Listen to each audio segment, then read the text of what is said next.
नमस्कार दोस्तों, आपका बहुत बहुत स्वागत है मेरे YouTube चैनल पर। पौष पुत्रदा एकादशी का महत्व। पौष मास के शुक्ल पक्ष की एकादशी को पौष पुत्रदा एकादशी कहते हैं। यह व्रत संतान प्राप्ति और संतान की उन्नति के लिए विशेष रूप से किया जाता है।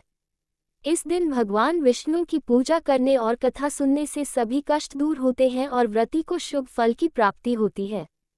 जान लेते हैं पौष पुत्रदा एकादशी व्रत कथा, पूजा विधि, शुभ मुहूर्त और पारण का समय। दोस्तों, पौष मास के शुक्ल पक्ष की एकादशी को पौष पुत्रदा एकादशी कहते हैं। यह व्रत संतान प्राप्ति और संतान की उन्नति के लिए विशेष रूप से किया जाता है। इस दिन भगवान विष्णु की पूजा करने और कथा सुनने से सभी कष्ट दूर होते हैं और व्रती को शुभ फल की प्राप्ति होती है। सुनते हैं पौष पुत्रदा एकादशी व्रत कथा। प्राचीन काल में भद्रावती नामक नगरी में सुकेतुमान नाम के एक प्रतापी राजा राज्य करते थे।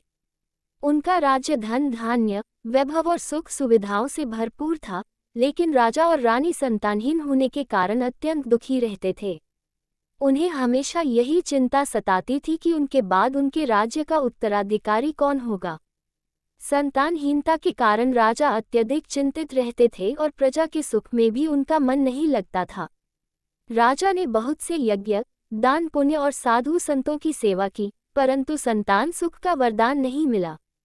एक दिन राजा ने अपने मन की पीड़ा से उबरने के लिए वन में जाने का निश्चय किया। वे घोड़े पर सवार होकर वन की ओर निकल पड़े। जंगल में हरी भरी वनस्पतियों और शांत वातावरण के बीच घूमते हुए वे एक पवित्र स्थान पर पहुंचे, जहां मुनियों का आश्रम था। जब मुनियों ने राजा को देखा तो उन्होंने उनका आदर सत्कार किया और उनके आने का कारण पूछा। राजा ने अपनी व्यथा बताते हुए कहा, हे मुनिव, मैं सभी सुख सुविधाओं से संपन्न हूँ, लेकिन संतानहीन होने के कारण मेरा जीवन दुखमय है। कृपया कोई ऐसा उपाय बताएं जिससे मुझे संतान की प्राप्ति हो सके। मुनियों ने राजा की समस्या का समाधान बताते हुए कहा, हे राजन, आप पौष मास के शुक्ल पक्ष की एकादशी का व्रत करें। यह व्रत संतान प्राप्ति के लिए अत्यंत शुभ और प्रभावकारी है। इस दिन भगवान विष्णु का ध्यान करें और व्रत का पालन पूरे विधि विधान के साथ करें। भगवान की कृपा से आपकी मनोकामना अवश्य पूर्ण होगी।